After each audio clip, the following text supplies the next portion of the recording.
ITI electrician के सभी student का स्वागत है ऑनलाइन क्लासेज में। पीके सर, आज हम आपको प्रारंभिक विद्युत का दूसरा पार्ट के बारे में बता रहे हैं। चलिए आगे। न्यूट्रॉन का आवेश एवं द्रव्यमान कितना होता है। न्यूट्रॉन आवेश रहित होता है तथा इसका द्रव्यमान प्रोटॉन के लगभग समान होता है। इलेक्ट्रॉन कितना आवेश होता है या कितना चार्ज होता है। इलेक्ट्रॉन की जो ध्रुवता है, ध्रुवता का मतलब इलेक्ट्रॉन माइनस चार्ज होती है। इलेक्ट्रॉन माइनस चार्ज होती है, ऋणात्मक होती है, इसी को ध्रुवता कहते हैं। 1.6 इंटू 10⁻⁻90 कूलाम होता है, इसी को चार्ज कहते हैं। 1.6 इंटू 10⁻⁻90 कूलाम होता है, इसी को चार्ज कहते हैं। और ये माइनस चार्ज, ध्रुवता इसकी माइनस होती है इलेक्ट्रॉन की। एक इलेक्ट्रॉन का आवेश आंकिक रूप से किसके तुल्य होता है। एक प्रोटॉन के आवेश के तुल्य होता है। एक इलेक्ट्रॉन का जो आवेश है वो एक प्रोटॉन के आवेश के बराबर है, तुल्य है। इलेक्ट्रॉन में कितने प्रकार की गतियाँ होती हैं। दो प्रकार की होती है, चक्रण गति तथा कक्षीय गति। चक्रण गति जो अपनी अक्ष पे या धुरी पे, जैसे हम लट्टू नचाते हैं, लट्टू जब नचाते, जो लट्टू की तरह नाचे, अपनी अक्ष पे ही खड़ी होकर घूमती रहे, उसे हम चक्रण गति कहते हैं। और दूसरा कक्षीय गति में क्या होता है कि एक नाभिक होता है, नाभिक के चारों ओर कक्षाएं होती हैं और उसमें वो चक्कर लगाता है। अगला, प्रत्येक परमाणु सामान्य अवस्था में आवेश रहित क्यों होते हैं। क्योंकि परमाणु में प्रोटॉन्स तथा इलेक्ट्रॉन की संख्या बराबर होती है, अतः परमाणु में कुल धन आवेश कुल ऋण आवेश के तुल्य होता है, बराबर होता है। परमाणु में विद्यमान कक्षाओं को किस प्रकार व्यक्त किया जाता है। जो परमाणु होता है, जो नाभिक है, इस तरह से परमाणु बने होते हैं।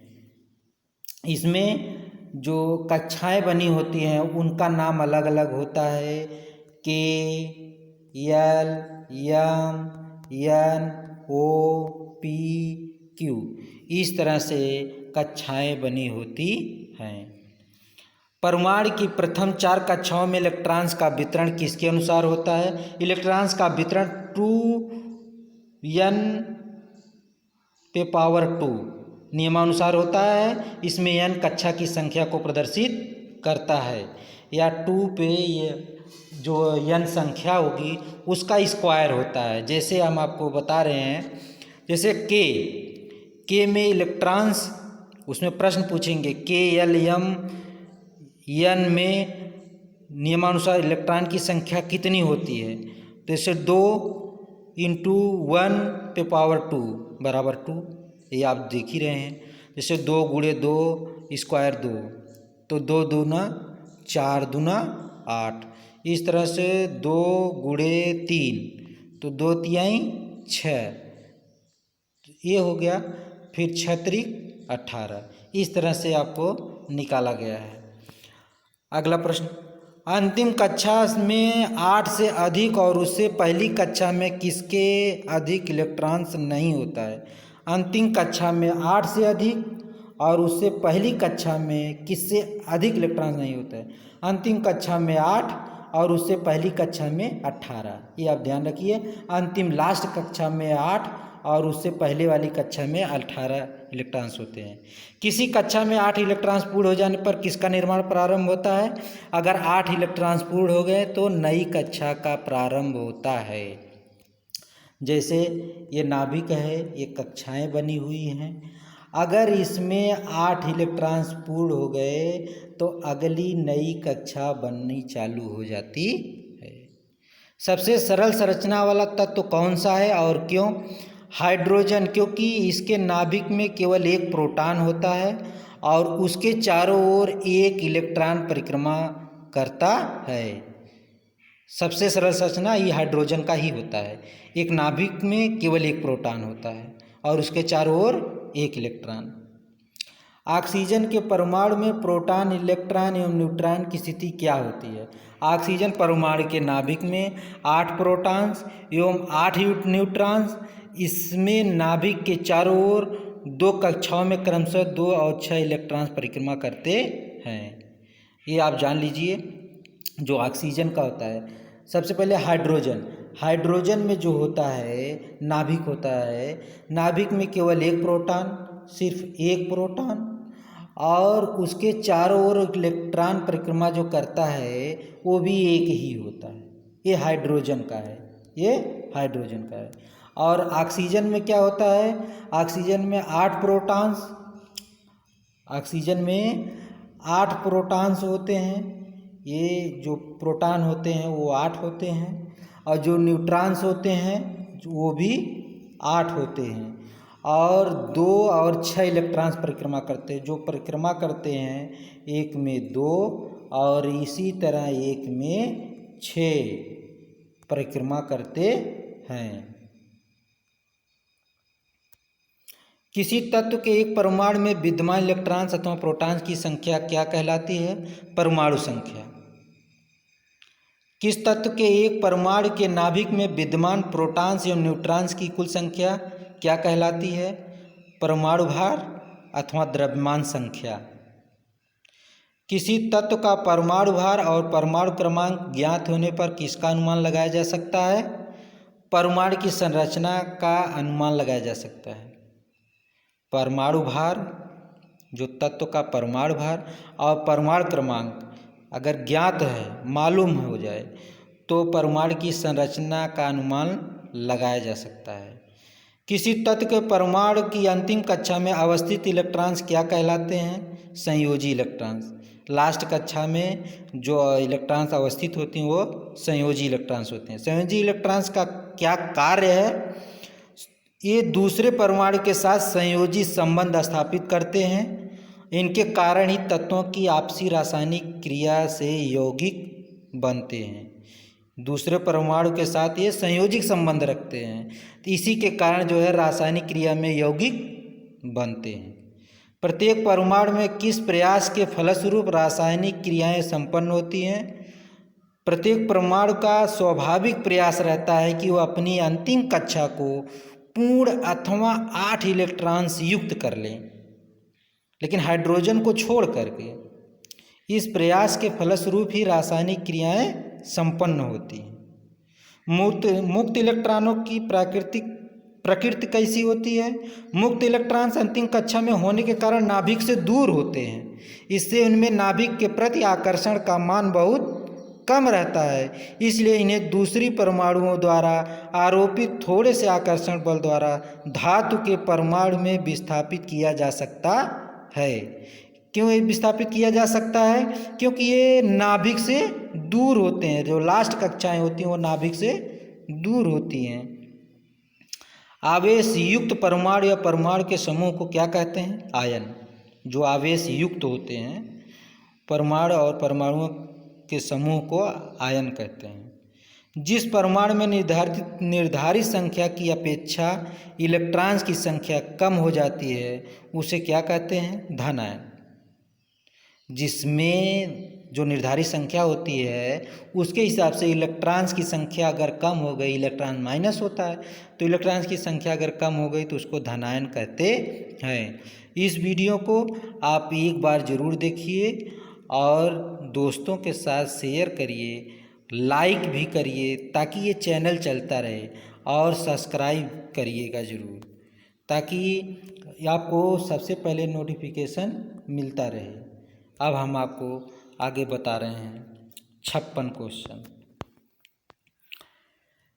ऋण आयन किसे कहते हैं? जिस परमाणु में निर्धारित संख्या की अपेक्षा इलेक्ट्रॉन्स की संख्या अधिक हो जाती है उसे ऋण आयन कहते हैं। अभी आपको धन आयन में बताया, अगर इलेक्ट्रॉन्स की संख्या कम हो गई, मतलब माइनस की संख्या कम हो गई, धन आयन हो गया, और ऋण की संख्या ज़्यादा हो गई, माइनस की संख्या ज़्यादा हो गई तो ऋण आयन हो गया। परमाणुओं अथवा परमाणु समूह के आयन बनाने की प्रक्रिया क्या कहलाती है? आयनीकरण। परमाणुओं अथवा परमाणु समूह, इसको सुन लीजिए, परमाणु में परमाणु की संख्या जो आयन बनते हैं, इसको हम आयनीकरण कहते हैं। किसी तत्व के पदार्थ में से इलेक्ट्रॉन्स का प्रवाह क्या कहलाता है? विद्युत धारा। किसी तत्व में के पदार्थ में अगर इलेक्ट्रॉन्स का प्रवाह चालू हो गया तो उसे हम धारा कहते हैं। करंट जो फ्लो होता है जिसे हम धारा कहते हैं। इलेक्ट्रॉन्स के प्रवाह की दिशा क्या होती है? प्रवाह की दिशा ऋण वस्तु से धन वस्तु की ओर होती है। इसको आप वेरी वेरी इंपॉर्टेंट जरूर ध्यान रखिएगा कि ऋण वस्तु से धन वस्तु की ओर होती हुई इलेक्ट्रॉन्स की प्रवाह होती है। जब भी कोई पूछे इलेक्ट्रॉन्स की प्रवाह ऋण से धन की ओर होती है। विद्युत धारा का प्रतीक एवं मात्रक बताइए। विद्युत धारा का प्रतीक तथा मात्रक उसे एम्पियर कहते हैं। इसका मात्रक एम्पियर है। प्रतीक आई है। विद्युत धारा का प्रतीक आई है, आई से प्रदर्शित करते हैं और एम्पियर ए लिखेंगे, उसका मात्रक एम्पियर है। विद्युत धारा का मान 1 एम्पियर कब होता है? यदि किसी बिंदु से 1 सेकेंड समय में 628 628 इंटू 10 पावर 18 628 गुणे 10 घाते 18 इलेक्ट्रॉन्स प्रवाहित हो जाए तो विद्युत धारा का मान 1 एम्पियर होता है। विद्युत धारा का मान 1 एम्पियर होता है। किसी बिंदु में 1 सेकेंड के समय में 1 सेकेंड में इतना 628 गुणे 10 पे 18 इलेक्ट्रॉन्स प्रवाहित हो जाए तो विद्युत धारा का मान 1 एम्पियर होता है। विद्युत धारा की चाल कितनी होती है? प्रकाश की चाल के तुल्य अर्थात 3 गुणे 10 घाते 8 मीटर प्रति सेकंड होता है। किसी चालक पदार्थ से विद्युत धारा को एक सिरे से दूसरे सिरे तक प्रवाहित होने वाला बल क्या कहलाता है? किसी चालक पदार्थ में से विद्युत धारा को एक सिरे से दूसरे सिरे तक प्रवाहित होने वाला बल क्या कहलाता है? इसका मात्रक भी बताइए। विद्युत वाहक बल कहलाता है। किसी चालक पदार्थ में विद्युत धारा एक सिरे से दूसरे सिरे प्रवाहित होने को विद्युत वाहक बल, इसका मात्रक वोल्ट होता है। इसका मात्रक वोल्ट होता है। प्रतिरोध एवं चालकता में अंतर बताइए। प्रतिरोध पदार्थ का वह स्वाभाविक गुण है जिसके कारण वह अपने से होने वाली विद्युत धारा प्रवाह का विरोध करती है। इसके विपरीत चालकता पदार्थ का वह स्वाभाविक गुण है जो विद्युत धारा को सुगमता प्रदान करती है। प्रतिरोध क्या करती है? विद्युत धारा को बहने में रोकती है और चालकता क्या करती है? विद्युत धारा को सुगमता से मतलब आसानी से पार करती है।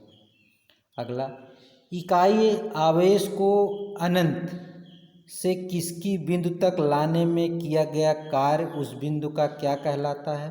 विभव। इकाई आवेश को अनंत में से किसी बिंदु तक लाने में किया गया कार्य बिंदु का क्या कहलाता है? विभव। विभवांतर किसे कहते हैं? जब किसी चालक या प्रतिरोध में से विद्युत धारा प्रवाहित होता है तो उसके सिरों के विभव में कुछ अंतर पैदा हो जाता है जिसे विभवांतर कहते हैं। इसका मात्रक वोल्ट होता है। विभवांतर किसे कहते हैं? जब हम धारा प्रवाहित करते हैं, कोई कंडक्टर है, कंडक्टर में जब धारा प्रवाहित करते हैं तो उसको सिरे में जो कुछ विभव या कुछ अंतर हो जाता है तो उसे हम विभव कहते हैं या विभवांतर कहते हैं। इसे वोल्ट से प्रदर्शित करते हैं, मतलब इसका मात्रक वोल्ट है। विभवांतर एवं विद्युत वाहक बल में अंतर बताइए। किसी चालक में विद्युत धारा प्रवाहित का मान शून्य होने पर विभवांतर का मान भी शून्य होता है, जबकि विद्युत वाहक बल का मान शून्य होना आवश्यक नहीं होता है। इतने अंतर है। अगर किसी कंडक्टर में चालक या धारा प्रवाहित की जाती है तो मान शून्य होने पर विभवांतर का मान भी शून्य होता है, लेकिन विद्युत वाहक बल का मान शून्य होना आवश्यक नहीं है, कोई ज़रूरी नहीं है। अगला, विद्युत धारा कितने प्रकार की होती है तथा इन्हें किनके द्वारा प्राप्त किया जा सकता है? पहला, डायरेक्ट करंट, डीसी जिसे हम कहते हैं, दिष्ट धारा स्रोत, इसका स्रोत क्या क्या है? Cell, battery, generator. प्रत्यावर्ती धारा, अल्टरनेटिंग करंट, एसी हम जिसे कहते हैं। स्रोत अल्टरनेटर। दृष्ट धारा या डीसी, प्रत्यावर्ती धारा एसी में अंतर बताइए। जिस विद्युत धारा का मान और दिशा नियत रहती है उसे डीसी धारा कहते हैं या दृष्ट धारा कहते हैं, और जिस विद्युत धारा का मान और दिशा एक नियत दर पर परिवर्तित होती रहती है उसे हम एसी धारा कहते हैं। डीसी धारा मतलब डायरेक्ट करंट, जिस धारा का मान और दिशा सब नियत रहती है। डीसी डायरेक्ट चलती है, दिशा और मान सब नियत रहती है, इसको हम डीसी कहते हैं या दृष्ट धारा कहते हैं। और एसी में क्या होता है, वो जो है इस तरह से चलती है, एक साइकिल बना के चलती है। इसमें क्या होता है, धारा का मान दिशा एक नियत दर पर परिवर्तित होती रहती है। विद्युत धारा के प्रभावों के नाम बताइए। पहला ऊष्मीय प्रभाव, चुंबकीय प्रभाव, रासायनिक प्रभाव, किरण प्रभाव, गैस आयनीकरण प्रभाव, विद्युत धारा के प्रभाव। अब आपको हम नकारात्मक प्रश्न बताएंगे। अणुओं को किस्मों की संख्या क्यों निर्धारित निश्चित नहीं है? क्योंकि पृथ्वी पर पाए जाने वाले पदार्थों की संख्या भी निश्चित नहीं हुई है। यौगिक की कुल संख्या का अनुमान क्यों नहीं लगाया जा सकता? क्योंकि इनकी संख्या बहुत अधिक है। उदाहरण, केवल कार्बन नामक तत्व से बने यौगिक की संख्या 10,000 से अधिक है, केवल कार्बन नामक यौगिक से। परमाणु प्रकृति का सूक्ष्मतम कण क्यों नहीं है?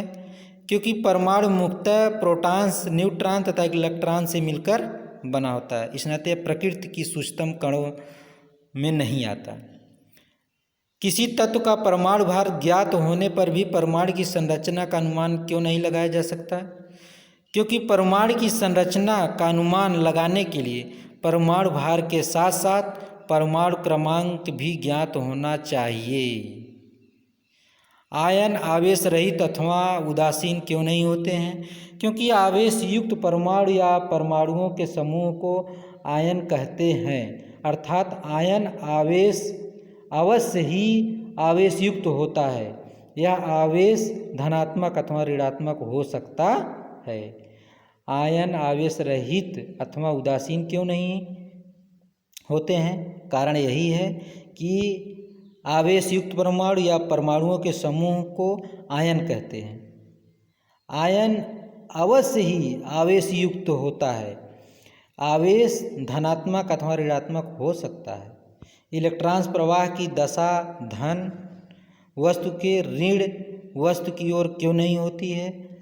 क्योंकि जिस वस्तु के पास मुक्त इलेक्ट्रॉन्स की बहुलता है वही दूसरे मुक्त इलेक्ट्रॉन्स की कमी वाली वस्तु को मुक्त इलेक्ट्रॉन्स दे सकता है। इस इलेक्ट्रॉन्स के बहाव की दिशा ऋण वस्तु से धन वस्तु की ओर होता है, ऋण वस्तु से धन वस्तु की ओर होता है। इस वीडियो को आप लास्ट तक देखिएगा और देखेंगे तो आपको याद हो जाएगा, जो आपको बहुत हितकारी होगा। और चैनल को सब्सक्राइब करिएगा। धन्यवाद।